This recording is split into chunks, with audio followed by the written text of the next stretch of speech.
जय मसीह की। स्वागत है आप सभी का फिर से हमारे इस वीडियो श्रृंखला में। और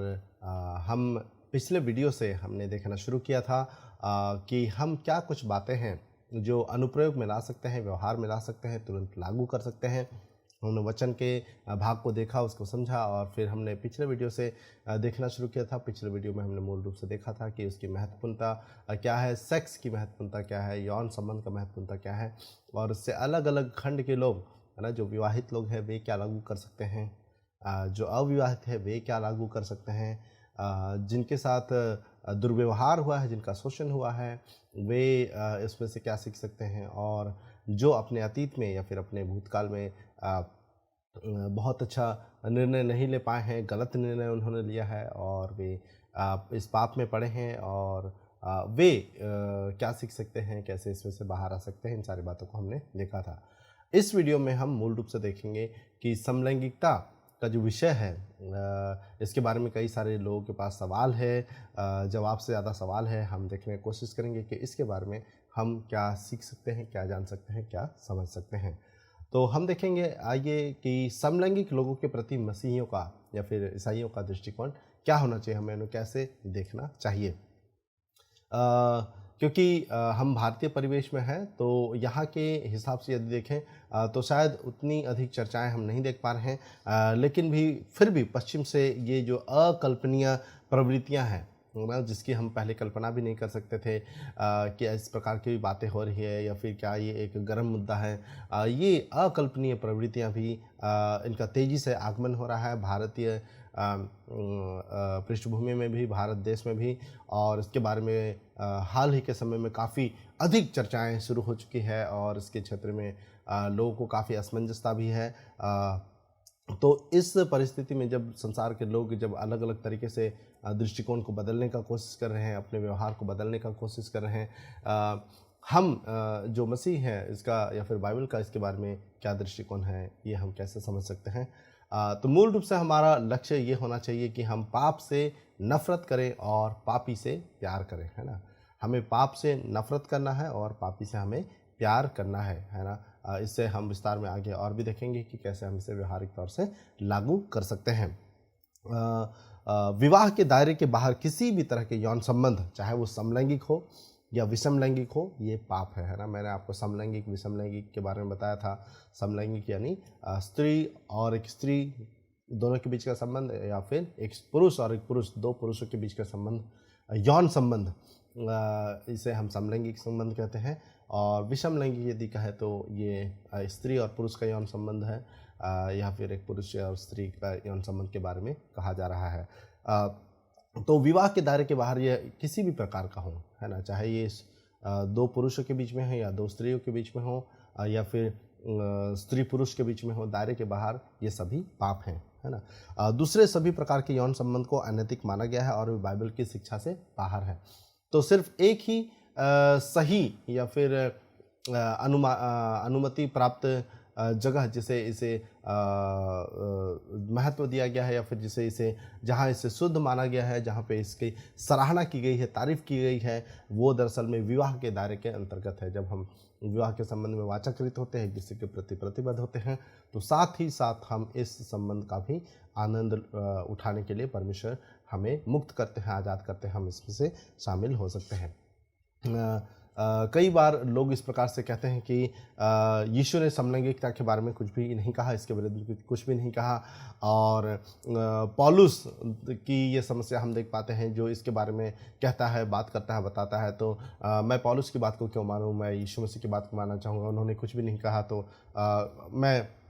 इस बारे में जैसा चाहूँ वैसा रवैया या व्यवहार रख सकता हूँ। दरअसल में यदि देखा जाए तो ये सिर्फ ऐसी बात नहीं है। यीशु मसीह ने और भी बहुत सारी बातों के बारे में नहीं कहा, जैसे कि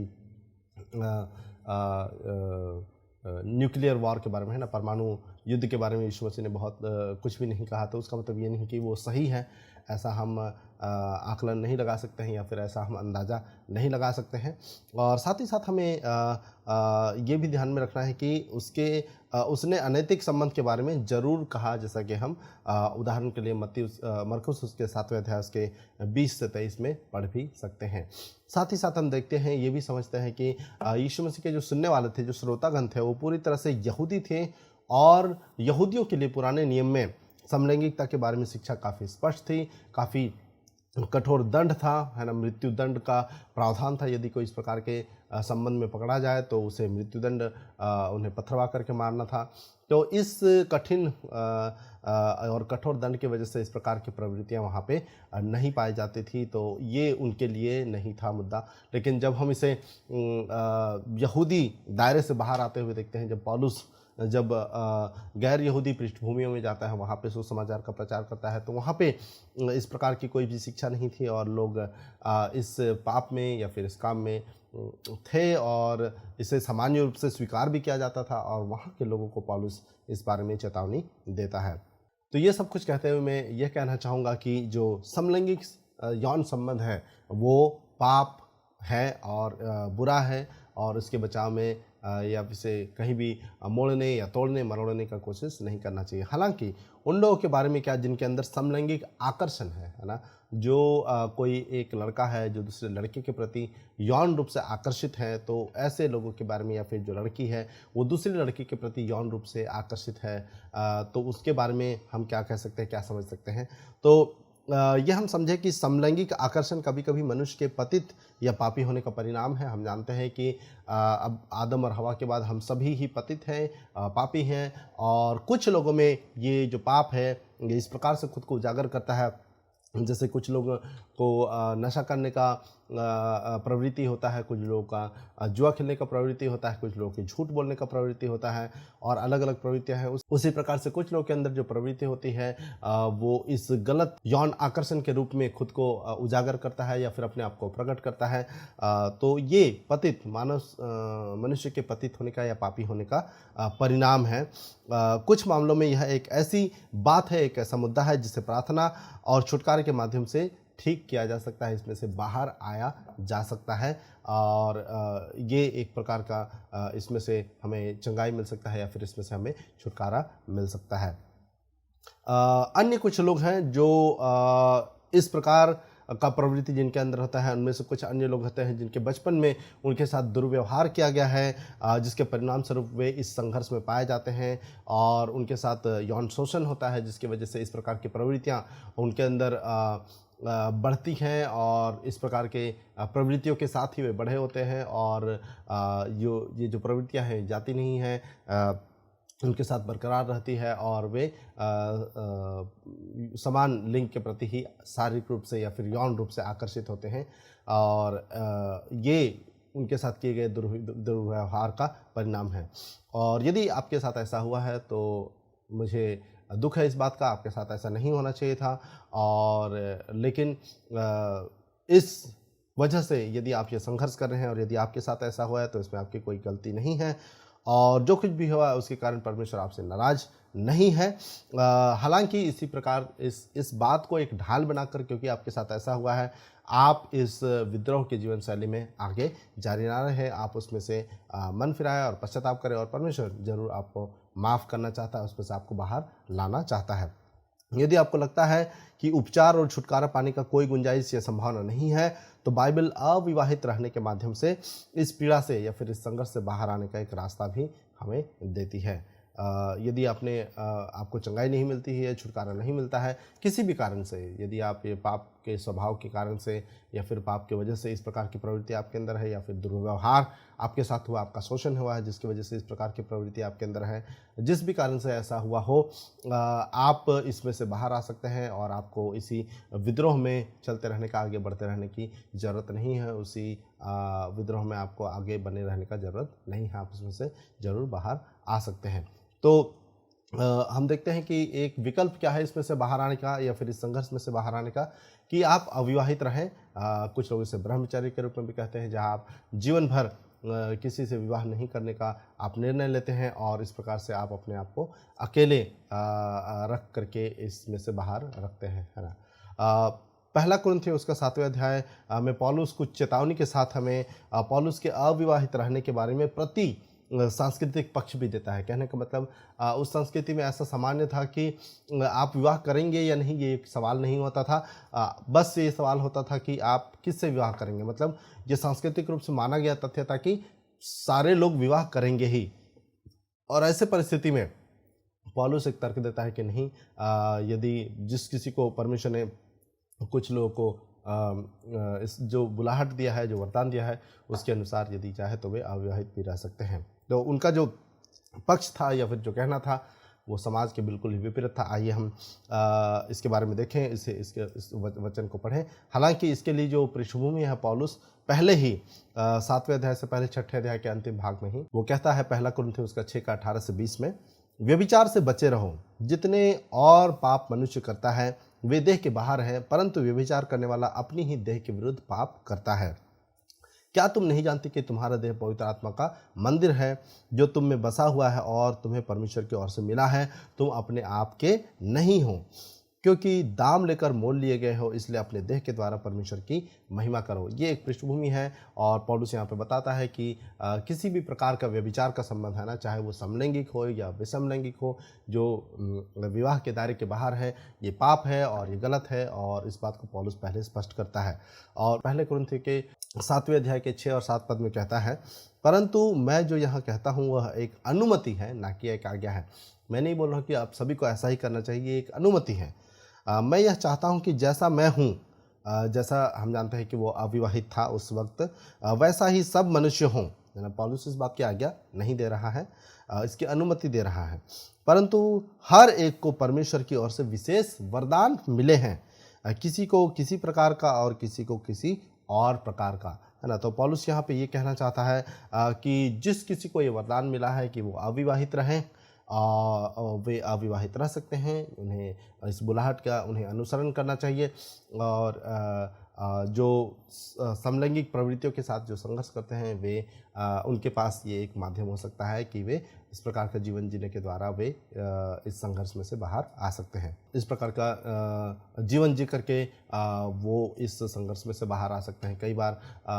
जो दबाव है वो लोगों के अंदर होता है कि नहीं, आपको विवाह करना ही है, और कई बार ऐसा भी हो सकता है कि समलैंगिक प्रवृत्ति वाले लोगों को अभी विवाह के लिए विवश किया जाता है, और फिर बाद में पति पत्नी के बीच में कई बार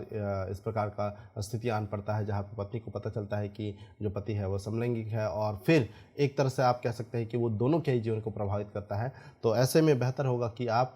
ऐसे प्रवृत्ति के साथ यदि हैं तो आप अविवाहित रहने का आप प्रयास करें, और इस प्रकार से आप इसमें से बाहर आ सकते हैं। कुछ लोगों को अविवाहित रहने का बुलाहट और वरदान दिया गया है, उनमें से कुछ जो समलैंगिक प्रवृत्ति के साथ जन्मे हैं इस समूह में वे भी शामिल है। तो आप इस प्रकार से अपना जीवन आगे गुजार सकते हैं। कई बार परमेश्वर ऐसे समलैंगिक प्रवृत्तियों को चंगा भी करते हैं, और अन्य समय में परमेश्वर अविवाहित या ब्रह्मचर्य के द्वारा हमें अपने जीवन में इस संघर्ष का सामना करने की हमसे अपेक्षा करते हैं। इन सारी बातों में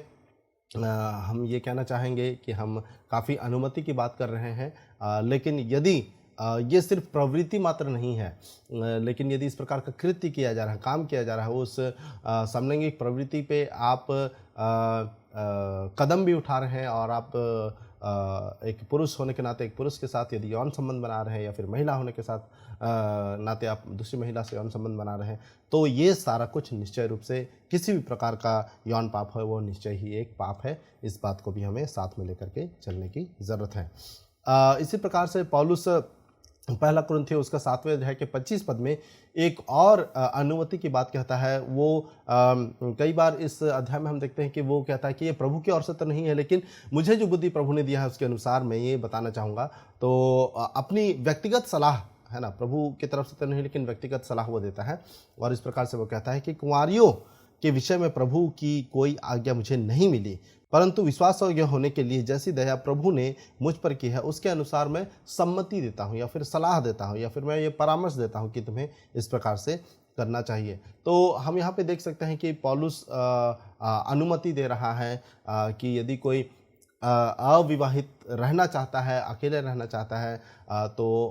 यदि इस प्रकार की प्रवृत्ति किसी के अंदर है तो वे ऐसा कर सकते हैं। बाकी अन्य लोगों के लिए हम देख सकते हैं कि जो वरदान क्या है, ये बुलाहट क्या है कि वो शादी करने की और परिवार बढ़ाने की और फलने फूलने और बहुगुणित होने का परमेश्वर ने उन्हें बुलाहट दिया है, उन्हें वरदान दिया है और उसे उन्हें मानना चाहिए। इस बात को हम यहाँ पे देख सकते हैं, समझ सकते हैं। तो जिनके अंदर इस प्रकार की समलैंगिक प्रवृत्ति है वो क्या कर सकते हैं, वो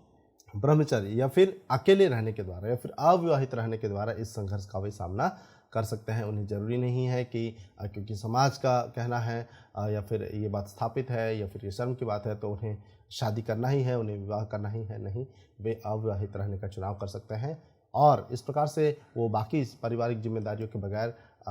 वो क्या कर सकते हैं, वो समर्पित हो सकते हैं और महत्वपूर्ण रूप से वो योगदान दे सकते हैं समाज में, मंडली में और अन्य लोगों के जीवन में भी। लेकिन यदि आप विवाहित हैं तो ऐसा नहीं है। अभी एक बहाना नहीं बन सकता है कि अरे मैंने गलती से शादी कर लिया, मुझे तो अविवाहित रहना था, मैं इसमें नहीं बढ़ना चाहता हूँ। नहीं, यदि आपने विवाहित किया है तो आपको उस संबंध में विश्वास योग्य रहना है, उसमें जो जिम्मेदारियाँ हैं उसे आपको लेना है और उस बुलाहट को पूरा करना है और परमेश्वर की अपने जीवन से महिमा करनी है। तो शुरुआत में जब हमने इस विषय पर देखते हुए समझने का कोशिश किया था कि हम किस प्रकार से पाप से नफरत करते हैं और पापी से हम प्रेम करने का प्रयास करते हैं। हालांकि पापी से प्रेम करना और उस पाप से घृणा करना जो उनके जीवन का एक पहचान बन गया है, काफ़ी कठिन है ना। हम ये कह सकते हैं, लेकिन कई बार पापी से हम प्रेम कैसे करें यदि वो उस विद्रोह में जीवन जी रहे हैं और यदि उनका पाप वही पहचान उनका बन गया है, परमेश्वर के वचन के खिलाफ जो है वही उनका पहचान बन गया है, तो फिर उनसे हम किस प्रकार से प्रेम कर सकते हैं, ये काफ़ी कठिन हो सकता है और ये हमारे लिए बहुत ही चुनौतीपूर्ण हो सकता है। लेकिन हमें कोशिश करना चाहिए कि जो उनकी प्रवृत्तियां हैं, जो उनके कार्य हैं, जो उनका गलत गतिविधि है, उसको हम निरुत्साहित करते हुए हम उनके प्रति ना, उस व्यक्ति के प्रति प्रेम और सम्मान और आदर भाव, इस बात को हम बरकरार रखें। यौन अनैतिकता पाप है, चाहे वो किसी भी प्रकार का हो, और विषम लैंगिक लोगों के लिए पश्चाताप और परमेश्वर के पास आने का एक आसान रास्ता है। हम इस बात को भी देख सकते हैं। पश्चाताप चाहने वाला समलैंगिक रूप से सक्रिय व्यक्तियों को पश्चाताप चाहने वाले समलैंगिक व्यक्ति के रूप में सक्रिय व्यक्ति को अक्सर सभी यौन संबंध को बंद करने की आवश्यकता होती है, चाहे किसी भी कारण से हो। यदि आपका शोषण हुआ है, आपके साथ दुर्व्यवहार हुआ है बचपन में, जिसके कारण से इस प्रकार की प्रवृत्तियां हैं और आप इसमें बाहर आना चाहते हैं पश्चाताप के माध्यम से, तो सिर्फ ये मुझे दुख है, मुझे खेद है, यह कहना मात्र नहीं है, लेकिन इस प्रकार की जीवन शैली से बाहर आना है। सारे जो भी यौन संबंध की गतिविधियां हैं उनको बंद करना है। यदि हम सच में से इसके बारे में गंभीर हैं तो हमें इन सारी गतिविधियों को हमें बंद करने की ज़रूरत है। और ये बात दरअसल में जो विवाहित लोग हैं या फिर जो विषम लैंगिक है ना, उनके जीवन में भी लागू होता है, सिर्फ समलैंगिक के लोगों के जीवन में ही नहीं। यदि किसी प्रकार का ऐसे पाप में हम पड़े हैं या फिर हम कर रहे हैं तो हमें तुरंत ही उसे छोड़ करके उसमें से बाहर आने की ज़रूरत है।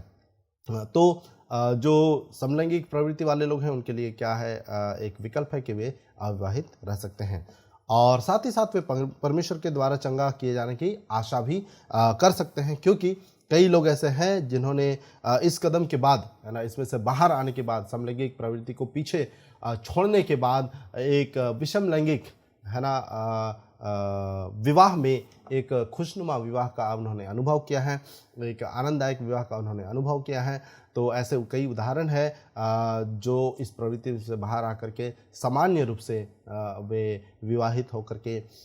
एक अच्छा जीवन का अनुभव भी कर रहे हैं। तो इस प्रकार की आशा के साथ वे भी आगे बढ़ सकते हैं। क्या समलैंगिक लोगों से प्यार करना संभव है? इस विषय में हम जो देख रहे हैं उसमें बस हमें इस बात का ध्यान रखना है कि हम जो नहीं कर सकते हैं वो ये है कि इस युग के सांस्कृतिक आत्मा का अनुसरण करना,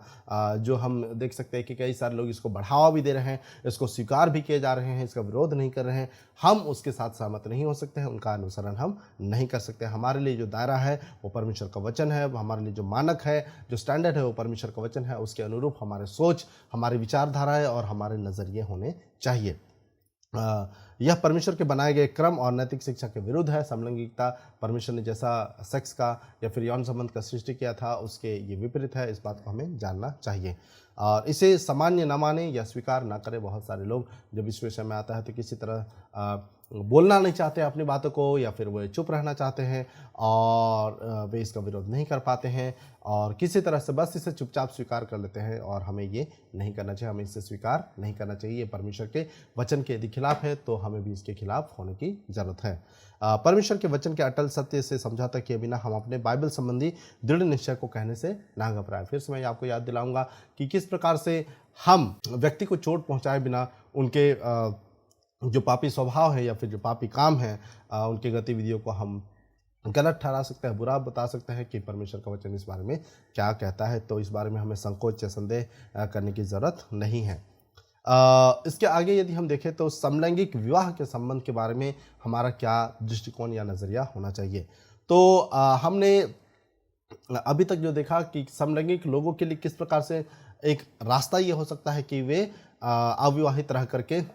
इसमें से बाहर निकल सकते हैं और उनके पास ये समाधान है। ये कठिन है लेकिन परमेश्वर उसी अनुरूप में अनुग्रह भी देगा ताकि आप उस प्रकार का जीवन यापन कर सकें। तो समलैंगिक वैवाहिक संबंध के बारे में दरअसल में परमेश्वर के वचन के अनुसार इसमें से कोई भी बदलाव नहीं है, कोई भी अनुमति नहीं है और ये पूरी तरह से परमेश्वर के रचना और परमेश्वर के वचन के खिलाफ है। हालांकि कुछ देशों में समलैंगिक विवाह को वैध बनाने के लिए उन्होंने अपने कानून में बदलाव किया है, लेकिन ये बदलाव हमारे नज़रिए में नहीं होना चाहिए। जो समलैंगिकता का समर्थन करने वाले जो समूह हैं उन्होंने सरकार के ऊपर दबाव बनाया और इस प्रकार से उन्होंने इसमें कानूनी बदलाव किया है और उसे स्वीकार करने की कोशिश कर रहे हैं। लेकिन हमारा जो स्टैंड है इसमें, हमारा जो स्थान है, हमारा जो नज़रिया है वो परमेश्वर के वचन पर आधारित है और हम इसे मान्य नहीं ठहरा सकते, हम इसे स्वीकार नहीं कर सकते हैं। और यही बात हम लोग समलैंगिक यौन संबंध को ईश्वर की नज़र में या फिर बाइबल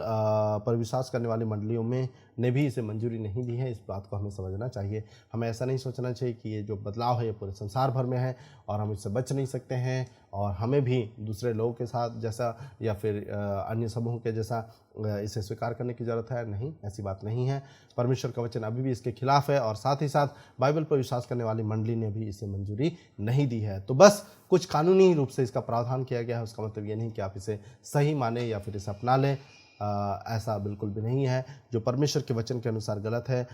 वो हमारे लिए भी गलत है और ये कुछ प्रावधान हैं, ये कुछ उपाय हैं और ये कुछ बातें हैं जो हमें समलैंगिकता के बारे में देखना, जानना और समझने की ज़रूरत है। तो हमने ये देखा कि जो ये किस प्रकार से एक तेज़ी से फैलने वाला मुद्दा है जो जिसके बारे में लोगों के पास बहुत सारी जानकारी और समझ नहीं है और ये पाप के वजह से, पाप के स्वभाव की वजह से इस प्रकार की प्रवृत्ति आ सकती है या फिर किसी के साथ बचपन में यदि दुर्व्यवहार हुआ है,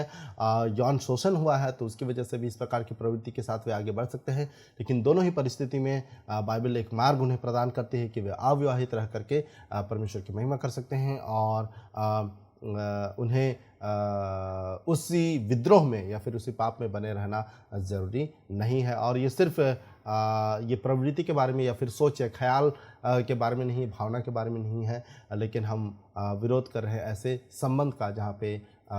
समलैंगिक रूप से यौन संबंध बनाए जा रहे हैं। और साथ ही साथ हमने देखा कि कहाँ पे बाइबल हमें पूरी तरह से इस बात को गलत कहता है कि समलैंगिक विवाह ये पूरी तरह से प्रतिबंधित है या फिर परमेश्वर के वचन के खिलाफ है। और चाहे हम इसे बड़े पैमाने में स्वीकृति हासिल करते हुए लोगों को देख रहे हैं, बड़े जनसमूह को देख रहे हैं, देशों में भी स्वीकार किया जा रहा है, लेकिन हम इस पर समझौता नहीं कर सकते हैं। तो मैं आशा करता हूं कि ये जो वीडियो है इसमें दी गई जानकारी आपके लिए फ़ायदेमंद रही होगी और हमारे अगले और अंतिम वीडियो में हम पॉर्न की जो लत है, अश्लील वीडियो देखने का जो लत है, उसके संबंध में देखेंगे, सीखेंगे और जानेंगे। और तब तक के लिए आपसे जय मसीह की और आप अपना ख्याल रखिए।